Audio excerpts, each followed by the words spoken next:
Destination Freedom.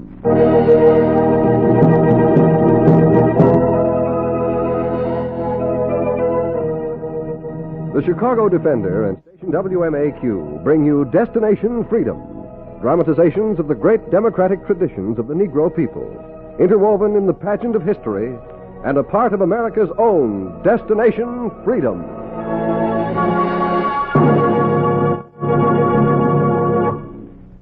Today, Destination Freedom tells the story of the famous scientist Dr. George Washington Carver in a chapter entitled The Boy Who Was Traded for a Horse.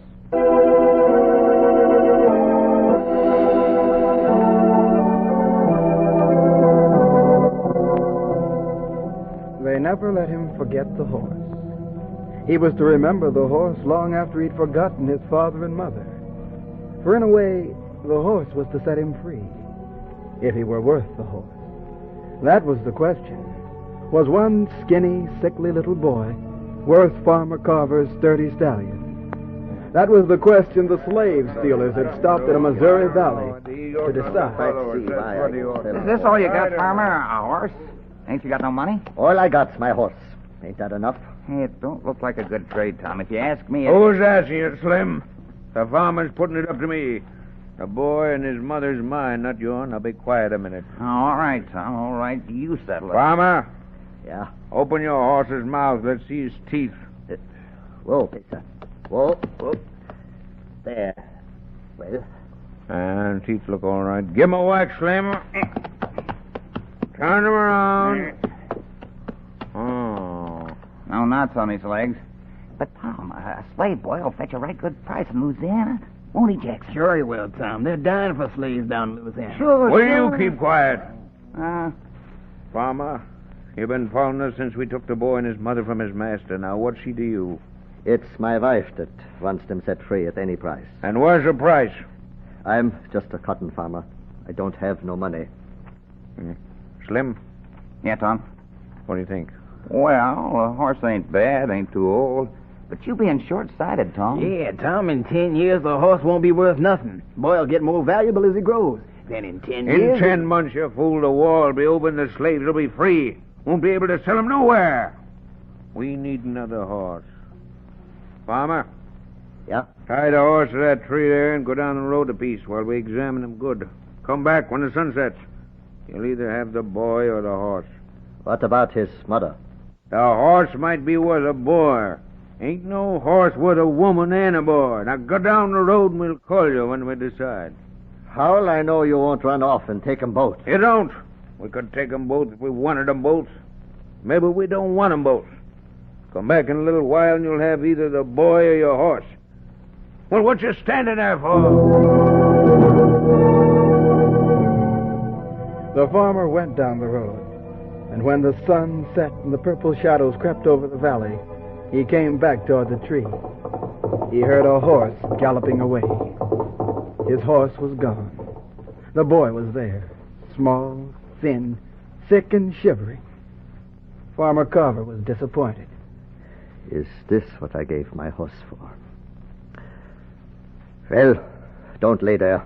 Straighten yourself out, boy. You look like a question mark. At least live long enough so my old woman will know I did what she said. Lord, where'll I get another horse? Was the boy worth the horse? To Farmer Carver, it was a bad bargain. To his old woman, it was different. Martha. Martha. Yeah? Moses? Well, they the horse, but I got the boy for you. Where's Mary? You didn't bring Mary. The boy was all I could get. He won't live. He's sick. He's got to live. Oh, thank the Lord, Moses. Mary's boy's still alive. He's trembling, and the cold's tearing his little body to pieces. Oh, those miserable slave stealers. Get the doctor. And pay him with what? Answer me, woman. What'll we pay the doctor with? The bugs and the bull weevils eating us out of house and home, and now we got a Negro boy to contend with. He's Mary's child, and Mary was my best friend. She always helped us any way she could. Now I'll nurse her boy until he's well again. Yeah, then what'll we do with him? He'll stay here and live on the farm. He'll be a carver, like us. I'll call him George. George Carver. George. That horse would have helped plow the cotton crop. We live off the cotton. The boy'll never live to hear you call his name. George? Oh, George! George Carver! Supper's ready. Now, where on earth is that boy? Moses, will you stop eating a minute and tell me? Where he always spends his time. Out in the woods, picking up weeds and worms. I told you we should have kept that horse. Pass the butter. Now you know George has helped us a plenty around the farm since he's been here. You said so yourself. I've said he's growing up strange. Don't like it. He's a good boy. And you mustn't be so hard on him all the time. 10 years, and I'm no closer to him than on that first day. He's always planting something. Ain't there enough cotton for him to plant without him planting every weed he sees? He's lonely. Yeah, he's crazy. The neighbors say so. They hear him always talking to the flowers and turtles like he was one of them. Oh, George! George! And the questions he asks, he ain't normal. When I was a boy, I didn't give a hang what makes grasshoppers hop and what makes grass green. And the way he loves flowers, it ain't natural. Biscuits, please. He does have a feeling for anything that grows. It's time we sent him to a town where there's a high school. That's what he wants. I'll not waste my money on him. More butter, Martha. George? Oh, here he comes. I'm coming, Mama. Well, what you got in your pockets? You're all puffed out. Where you been? I've been out in the woods. What did I tell you? Here, clean up and get your supper. What's that you're holding behind you? Let's see it. Oh, it's just an old turtle I picked up in the creek. Why does a turtle always... You say? Questions. There he goes again. What's this in your back pocket, George? Oh, land's sake. That's moss. It grows on the north side of the trees. What's in your pockets besides the bird's nest and those flowers and that rock? It's a frog I found. Oh. Hey, come here, Jumpy. Jumpy. Get him off the supper table, George. Will you get him down from here? Take that frog out of here. You see there? See what you've done? Now get out of here. Don't talk to him like that, Moses. I'll talk the way I feel. Since the boy's been here, we've had nothing but trouble. And I've had enough. Blame it on the cotton crops. Don't blame it on the boy. The crops was all right until we traded the horse for this daydreaming boy. I wish I'd kept the horse. Moses, you had no right to say that to the boy. George, why do you look that way? Moses don't mean half he says. George, sit down and eat. I'm not hungry. The boy was hearing the horse gallop off, and he was not hungry. I'm not hungry now. I want to go to the school you were telling me about. We can talk about that in the morning. In the morning. I'll be a long way from here. A long way. With Martha's kind help, the boy packed his knapsack, stuffed his pockets with seeds and leaves, and walked the 60 miles to Boomtown. Sat in a classroom by day and slept in a woodshed behind a Negro blacksmith's house, until the owner came in one night to stack the wood.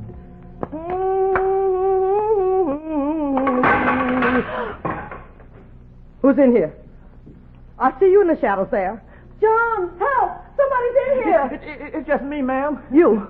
Who are you? Whose boy are you? Nobody's. I'm George Carver. Every boy is somebody's boy. What are you doing in my woodshed? I live here. You're a mean little thief. John, you hear me? Call it off. Please, I'm not a thief. I go to school. You'll go to jail and the devil for this. That's where you go. What will the likes of you be learning in school? To learn how to make things. What things? Oh, John, will you come out here? To make things, ma'am. Look, like this. What are you pulling out of your pocket? This, I made this. You made this? This is a flower. I mean, I grew it. Only God can make things grow. And I learned how from him. If you let me live in the shed while I go to school, will you? Emma, you call me, you in trouble? All right, John. All right. Rag him up in the woodshed and you say all right. What's he looking for? God. Oh. Well, I'll be frank with both of you. You won't find God in the woodshed on a cold night like this. Now, come on to the house and get some stuff. The boy who had been traded for a horse came in for supper and stayed 4 years working with the blacksmith. He cooked and scrubbed and learned what the school had to teach him about the soil and the sun. His questions outgrew the town, and the blacksmith John and his wife Emma argued over where to send the orphan. Emma, I've already decided that George is going north to college. Isn't that right, George? Yes, I sent my application to Highland College, Emma. Running north when there's plenty work to be done right here in the South. What's his education for? There's nothing he can do here, Emma. Missouri ain't the place for him. All he's put in his head about plants and pollination and stuff's wasted, yep. I still say he shouldn't run away. And what'll his chemistry do for him in the cotton fields? Tell me. And besides, look outside. I'm looking. Come away from the door, George. The crowd's gathering again. What is it, Uncle John? Been that way all day. What's the matter? Negro was lynched in the next county. The fever's still running high. That boy'll not stay here, Emma.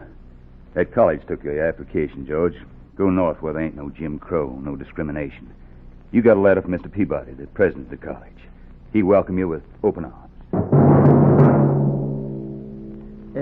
Yes, I'm President Peabody, but, Carver. George Washington Carver's name.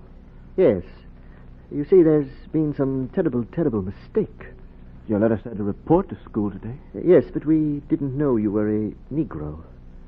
You should have told us. What's the difference? The difference is that we don't take Negro students. Never have. Oh? I'm sorry. Try some other college. You're sure you're the young man who applied to enter this college? Of course, I got your letter accepting my application. Let's see the letter. Here it is. You wanted to enter what school? I wanted chemistry. Oh, I'm so sorry. Our chemistry classes are filled. But I'd take botany to start off. That appears to be filled also. In fact, we just don't seem to have any place for you at all, Carver. Try another college.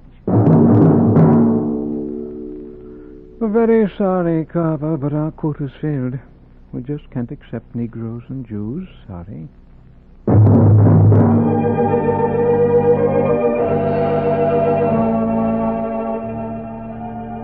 And the boy was traded back and forth between the colleges. And in his head he heard the clatter of a galloping horse as the colleges weighed the question of whether he was worth admission. Until he quietly entered Iowa State College and buried himself in books and laboratories. But in his pockets, the flowers still grew. And on the campus one day he was stopped and questioned. Young man, what's that sticking out of your pocket? Oh, you mean this plant? Yes, may I see it? Certainly. I used to be an expert on these things. This, I'd say, is a Mencelia ornata. I didn't know the name of it. I noticed it because the nearest one grows quite a distance from the college. I picked it up on my way here. Well, then you live a long way from the school. Huh? No wonder you get here at all. Don't you like living in the dormitories? You haven't been here long, mister. Negro students are barred from the dormitories here. Oh, I see. Well, then, suppose you move in with me. I live on the campus. Then they'd kick us both out. I hardly think so. I'm president of this college. Come on. We'll have dinner and talk this over.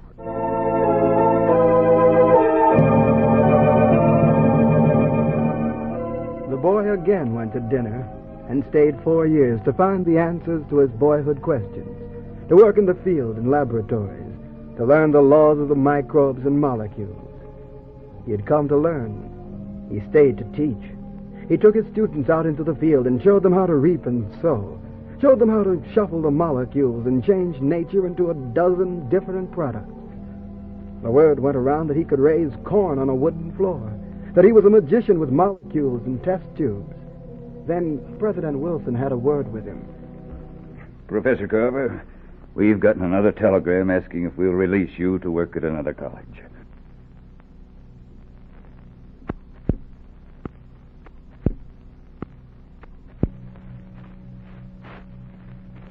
He had come to learn. He stayed to teach. He took his students out into the field and showed them how to reap and sow, showed them how to shuffle the molecules and change nature into a dozen different products. The word went around that he could raise corn on a wooden floor, that he was a magician with molecules and test tubes. Then President Wilson had a word with him. Professor Carver, we've gotten another telegram asking if we'll release you to work at another college. I thought I'd take it up with you. My answer's the same.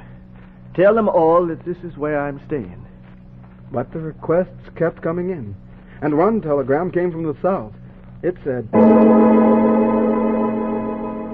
Dr. Carver, we're trying to build a school for Negroes here in Alabama. We need help, trained scientific help. Signed, Booker T. Washington. And Carver remembered the clatter of the horse and the barren farm he grew from. And he saw how easily the crops grew in Iowa and threw away the letters until one said, Dr. Carver, if it's money you need, stay where you are. But if you want work that will test every theory you have, come to Alabama. If you want to work and see what really can be done with soil and sun, leave Iowa, come to Tuskegee. Come to my office, and we'll plan our fight. I've taught reading and writing. I've taught students how to make good bricks, build walls, and be carpenters. But nothing will grow here for long. Look out the land. It's a lot different from Iowa, isn't it, Professor? Yes, it is, Dr. Washington. Yes, it is. Carver looked, and as far as the eye could see, there were the bleak stretches of yellow and red soil, erosion gullies, rocks, and a few struggling plants. It's easy for a chemist to be a genius in a state like Iowa, but can you grow anything out there? Out there are 500,000 black and white farmers, mostly sharecroppers. Some sick, some starving, and they don't know how to farm. That land's all they've got. Yes, and that land is worn out. Well, you tell them that. I can't. Well, I tell them. We thought you'd start out with a class in farming. Maybe then you can get across the idea of scientific planning. What do you think? Maybe. The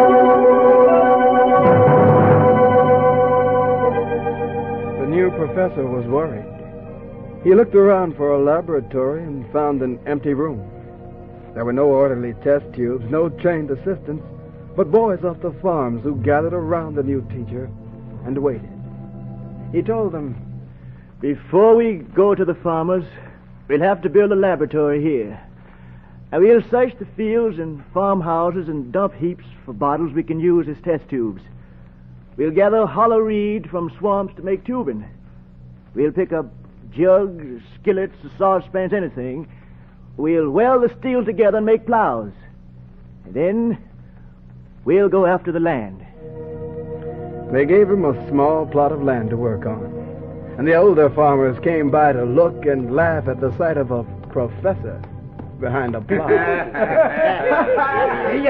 Well, bud, look at the Yankee professor showing us how to plow. Yeah, look at that. Hey, Professor, you got the horse hitched the wrong way. You ought to be where the horse is. That's right. That's right, man. The farmers laughed and laughed, but they stopped laughing when they saw the thin, stooped professor planting cowpeas between the furrows. Well, Professor, you didn't come down here and show us about planting cowpeas, did you? It's cotton we got to plant. Yeah. If you can tell us something about cotton, talk. Go If you ahead. can, don't waste time calling us out here. Yes, you're right. It's time I told you what I'm planting. It's time you found out you're in Alabama, not Iowa. It's cotton we need, not cowpeas. No It's cowpeas. cotton I came to talk about. How much did your crops yield last year? Well, I'd say nigh on 2 bales. That's about right. The year before this. About 6 bales then. Yeah.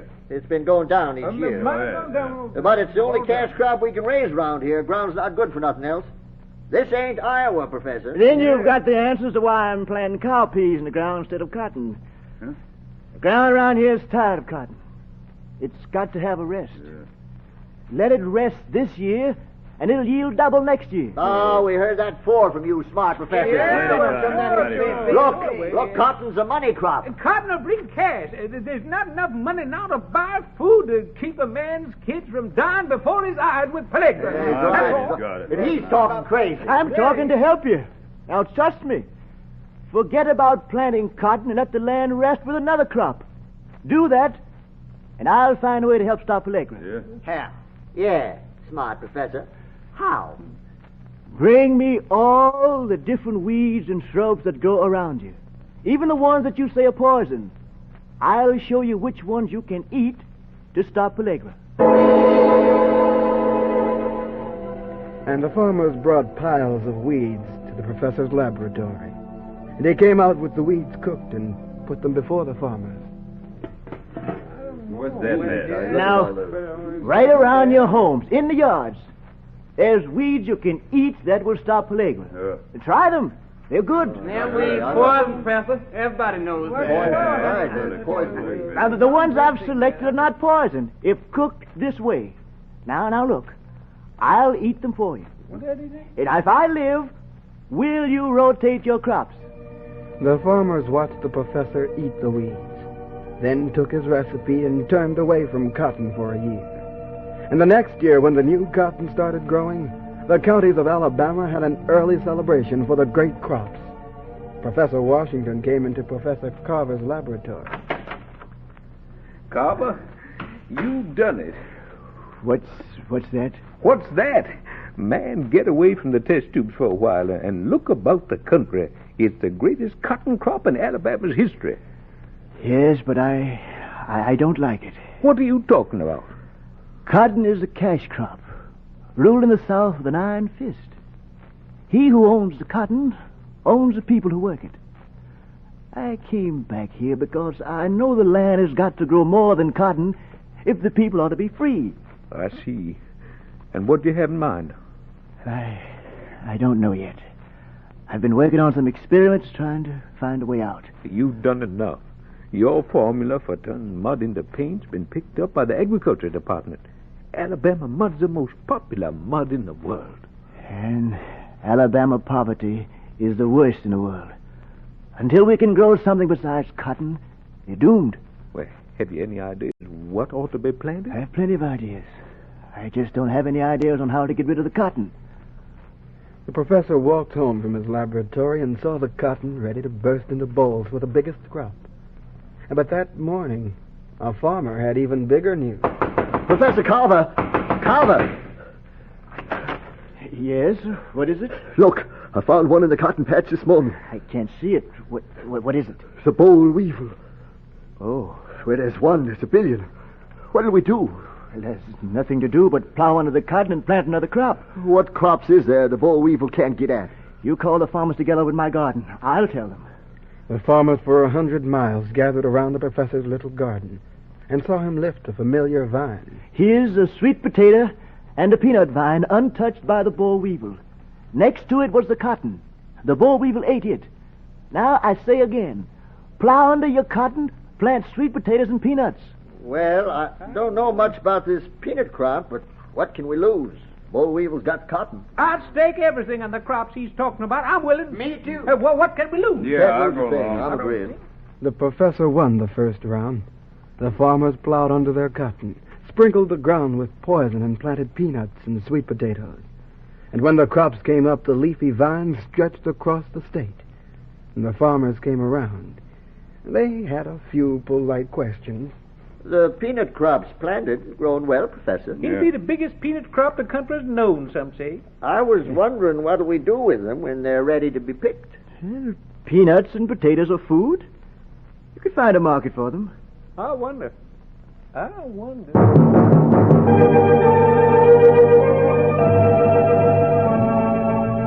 Professor Carver went back to his laboratory to reshuffle the molecules of the peanut and potato. But the crops were almost ready to harvest, and some were rotting in the field. Panic swept over the farms, and the farmers came over to visit the professor at his home. They threw open the door. There he is. There's a Yankee professor who told us to plant peanuts. Come on, Professor. We want to talk to you. Well, come out here. What do you want here? What have I done to you? You've made us sink everything we had in the fool's crop. Now the fields will rot with them. Nobody wants to buy peanuts, Professor. Oh, let him alone. Ain't his fault. Too many peanuts on the market already. We took his advice and planted them. Let's give them back to him. Wait, Ben, wait. I tell you did right by planting peanuts. And there's not enough on the market. Don't tell us. You tell the guys who buy them. Yes, thanks to you, we raised enough peanuts to supply a circus for 10 years. Look, farmer, There is more use for your crops than for circuses and for pleasure. I'm working on ways to use them. In a few more days, I'll have something that'll make them buy out all your crops. Give me a little more time. Time? I read where they're even planning to admit foreign-grown peanuts into the country tax-free. There's more peanuts than anybody will ever use. Give 'em to him, boy. Let me go back to my laboratory and finish experiments. I'll have something to make you proud of what you planted. Well, here's some you can have to work on. Hold up them bushels of peanuts, boys. Dump them on them. When the farmers had gone, the professor picked up the peanuts, took them to his laboratory, gave orders that no one was to come in. And for 6 days and nights they watched the light burn while he stripped down the peanut, took it to pieces, and began to rebuild. On the 7th day, he staggered out of the laboratory. Carver, are you all right? Very well, very well. Tell the farmers not to destroy the crop. Let me rest and wake me Monday. I am going to Washington.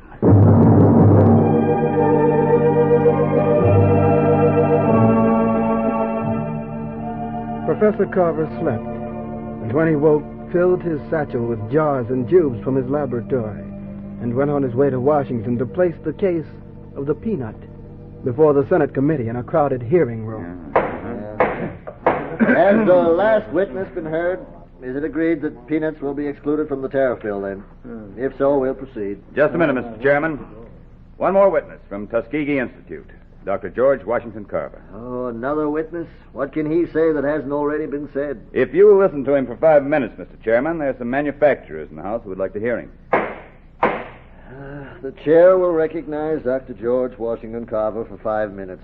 Can you cover your subject in 5 minutes, Dr. Carver? No, but I can make a start. What are you here for? To testify for or against the tariff on peanuts? Oh, I'm not interested in tariffs, gentlemen. I was told the Senate wanted to know if it were worth the while to support the peanut crops in the South. Now, if you'll wait until I lift my suitcase to the table and open it. There. I'll present you with the peanut. First here, made from the peanut, are some inexpensive insulating boards. This is synthetic coffee. Paper, flour, milk and cheese, plastics, stains, creams, powder, buttermilk, mucilage, ink, starch, tapioca. Professor Carver pulled out of his bag 300 synthetics made from the Alabama peanuts. The senators listened. The manufacturers rushed home to order the southern crops. The boy who had been traded for a horse put the peanuts back into his bag and went to his laboratory to reshuffle the molecules. The sound of the horse still clear in his head.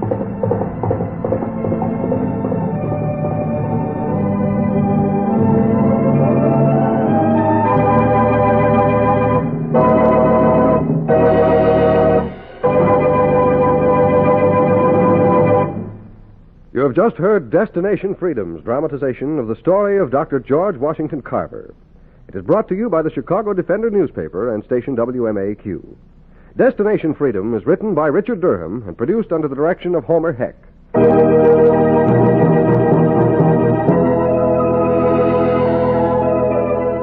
The role of George Washington Carver was played by Fred Pinkert. Others were Hope Summers, Gladys Williams, Oscar Brown, Ken Griffin, George Kluge, and Arthur Peterson. The special music was written by Emil Soderstrom and played by Elwin Owen and Bobby Christian. This is Hugh Downs, inviting you to be with us again next week at this same time.